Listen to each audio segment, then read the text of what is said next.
Olá pessoal, aqui é o professor Paulo Anderson e aí nesse momento nós vamos dar início aos nossos assuntos referentes ao segundo bimestre, tá certo? Ok? Lembrando que aqui vai ser um resumo e nós iremos nos aprofundar lá na nossa videoconferência. Qual é o assunto que nós iremos tratar hoje? Sofistas e Sócrates, tá bom? Como eu já falei, esse é um novo assunto do nosso segundo bimestre, da nossa segunda etapa. Qualquer dúvida, anotem para que nós possamos retirá-las lá na nossa videoconferência. Vamos lá?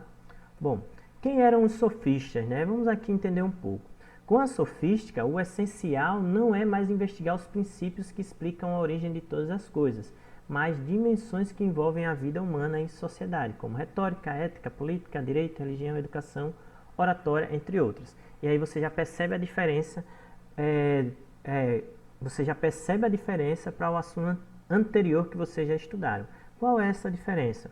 Enquanto os pré-socráticos que nós já estudamos procuravam buscar e explicar a origem de todas as coisas, os sofistas vão deixar esta questão de lado e vão procurar agora outros pontos para estudarem e analisarem, como nós vemos aí. Então existe essa diferença.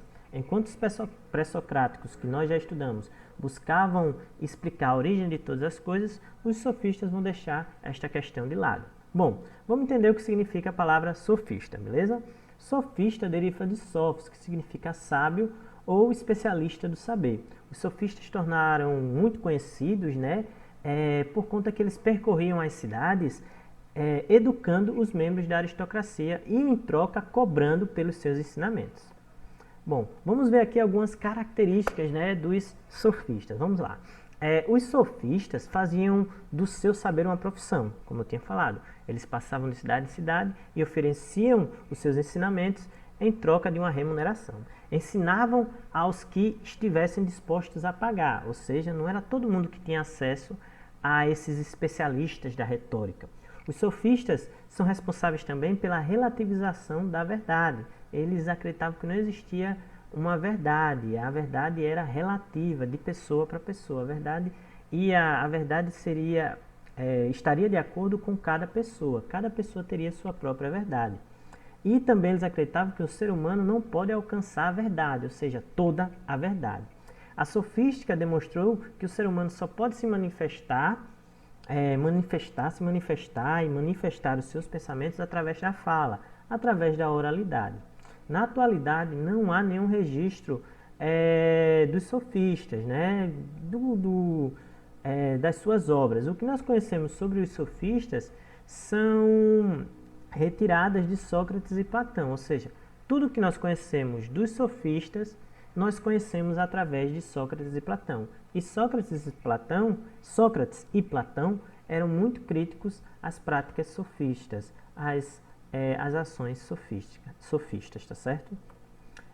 Existem dois sofistas que se destacaram. Esses sofistas foram Protágoras de Abdera e Gorgias.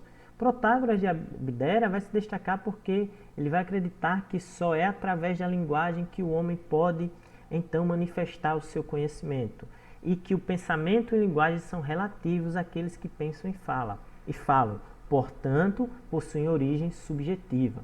Ele acreditava também, Protágoras, que o homem é a medida de todas as coisas. Já Gorgias era um dos maiores oradores da Grécia, e ele acreditava que as palavras exerciam força sobre os espectadores, e que de fato né? A palavra, o discurso ainda influencia muito as pessoas, tanto no passado como ainda aqui no presente, né? A fala, o discurso bem feito ainda influencia muito as pessoas.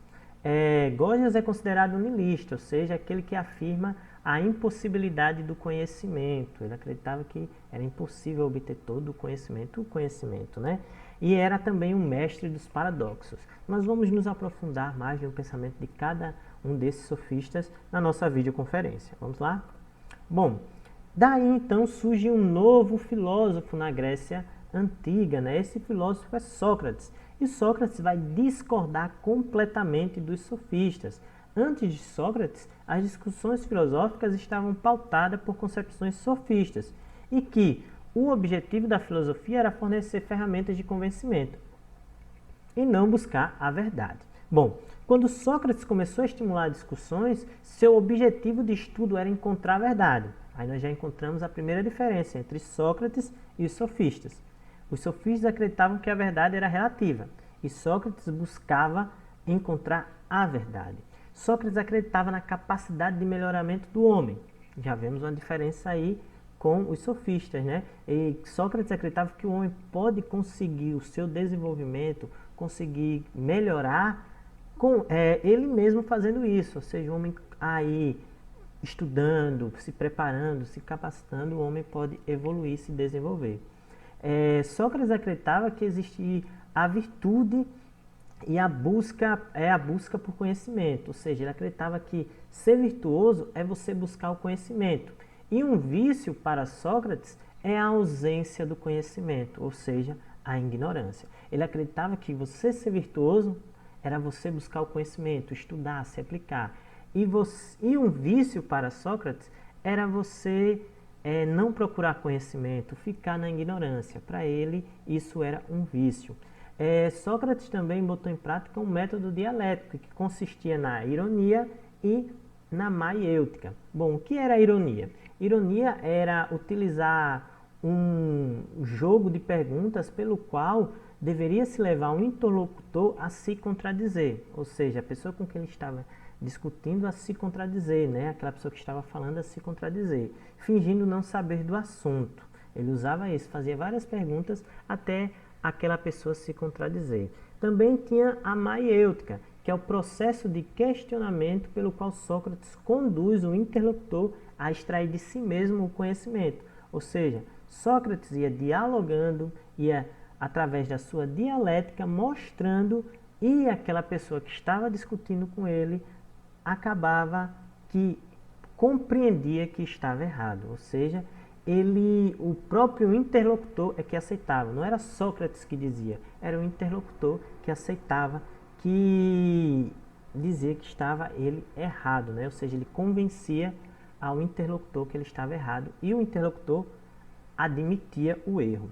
Para Sócrates, não há como discutir justiça, virtude, política sem antes conhecer a si mesmo. Ele também acreditava que a filosofia era para todos e que o homem poderia obter o seu autoconhecimento. Sócrates também carregava uma ideia profunda acerca de Deus, que o homem só poderia encontrar Deus no íntimo de cada um, em uma parte divina, que ele chamaria de alma, né? A sua alma. Então, para Sócrates, você só encontraria Deus dentro de si mesmo, na sua alma, né? Dentro da sua alma. Sócrates foi acusado de não acreditar nos deuses e de também desvirtuar a juventude, ou seja, enganar os jovens, querer fazer com que os jovens não seguissem a religião daquele período. Então ele foi condenado a cicuta. E seus últimos dias vão estar registrados na obra de Platão, que foi seu aluno. Essa obra de Platão é chamada de Fédon, tá certo? Então, pessoal, Sócrates vai aí se destacar na filosofia e ele vai ser um personagem histórico muito importante para a filosofia, para a história da filosofia.